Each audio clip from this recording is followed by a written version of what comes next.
I think it's a new consciousness that's starting to come through the planet and starting to come through many people who have been on the path for a long time now. Today has been a really tough day for me because I really had to face my own unconscious female. A lot of the time, the unconscious female plays out without us even recognizing it.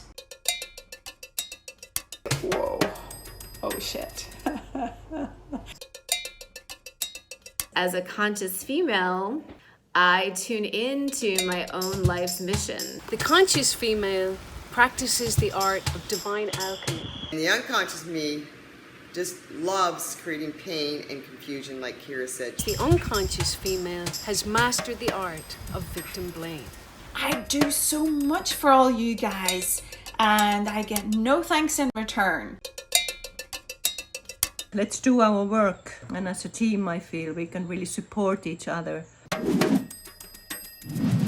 My own personal story of being stuck in the blame and guilt and shame game and total disempowerment led me to be handed a breast cancer diagnosis.